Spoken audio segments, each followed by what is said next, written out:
Sports now पे बहुत बहुत स्वागत है आपका। बीसीसीआई की तरफ से एक बहुत बड़ी अपडेट निकल के आ रही है और वो अपडेट ये है कि बीसीसीआई ने अपनी वेबसाइट पे एक एडवर्टीजमेंट पोस्ट किया है चीफ सिलेक्टर को लेकर। यानी कि बीसीसीआई में एक चीफ सिलेक्टर का पद खाली है और वहां पे जो पद को भरने के लिए एप्लीकेशन फॉर्म जारी किए गए हैं। 25 तारीख की डेडलाइन है, 25 तारीख तक एप्लीकेशन फॉर्म को जमा किया जा सकता है और उसके बाद वो जो विंडो है वो बंद हो जाएगी। लेकिन इस बीच सवाल सबसे बड़ा ये होता है, क्या बीसीसीआई के जो चीफ सिलेक्टर हैं, चीफ सिलेक्टर के भी जिसे बोले कि जो हेड हैं अजीत अगरकर साहब, क्या उनकी छुट्टी हो सकती है? क्योंकि हमने देखा है कि बीसीसीआई में जो सिलेक्टर्स होते हैं, हर जोन से एक एक सिलेक्टर वहां पे होता है और नॉर्थ जोन से होते हैं, ईस्ट जोन से होते हैं, वेस्ट जोन से होते हैं, साउथ जोन से होते हैं। तो हर जोन से आपको चीफ सिलेक्टर वहां पे रखने पड़ते हैं। अगर हम अभी की बात करें तो अगरकर के साथ सलील अंकोला साहब हैं,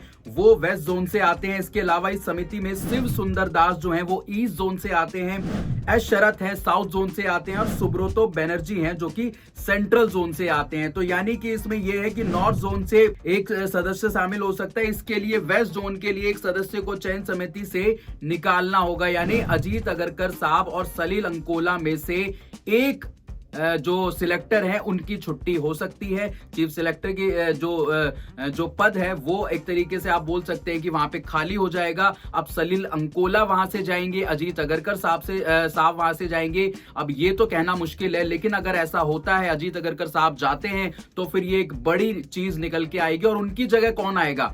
उनकी जगह जो नाम चल रहे हैं वो वीरेंद्र सहवाग का नाम चल रहा है, जहीर खान का नाम चल रहा है, रिपोर्ट्स ऐसी बताई जा रही हैं। तो अगर इन दोनों में से कोई आता है तो हो सकता है कि विराट रोहित की भी T20 फॉर्मेट से छुट्टी हो जाए। हालांकि अजीत अगरकर साहब को ज्यादा टाइम नहीं हुआ है, 2023 में उनको चीफ सिलेक्टर बनाया गया था बीसीसीआई का, और सिलेक्टर के जैसे बोले कि वो एक तरीके से हेड हैं, वही सभी चीजों को हेड करते हैं। लेकिन अब खबरें ये हैं कि जो चीफ सिलेक्टर साहब है अजीत अगरकर साहब इस्तीफा दे सकते हैं। हालांकि उनकी जो लीडरशिप में हम बात करें, चीफ सिलेक्टर की लीडरशिप में हम बात करें तो हमने साउथ अफ्रीका दौरा किया, एशिया कप खेला और ओडीआई वर्ल्ड कप खेला। आपको याद हो इससे पहले चेतन शर्मा जो साहब हैं वो चीफ सिलेक्टर थे और उनका एक स्टिंग ऑपरेशन हो गया था, आपको याद होगा, जिसके बाद उनको बीसीसीआई ने उनको हटा दिया था, निकाल दिया था। और उसके बाद अजीत अगरकर साहब का जो है वो बीसीसीआई में चयन हुआ था।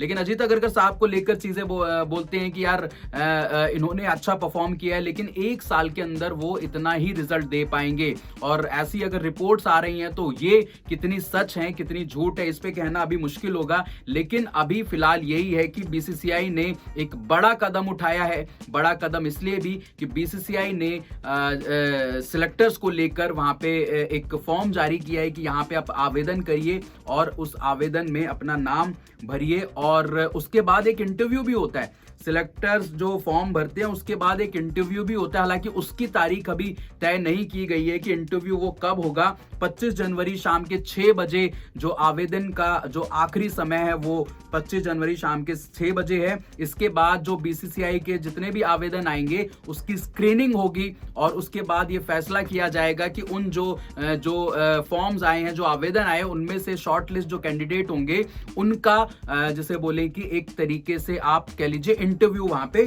कंडक्ट किया जाएगा।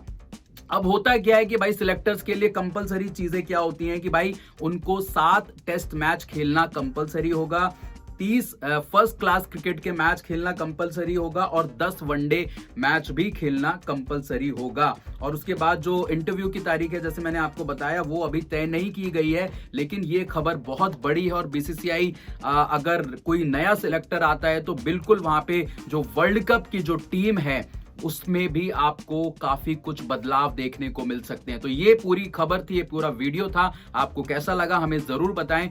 फिलहाल इस वीडियो में इतना ही। देखने के लिए बहुत बहुत शुक्रिया। सब्सक्राइब नहीं किया है तो सब्सक्राइब जरूर करें। फिलहाल चलते हैं। जय हिंद, जय भारत।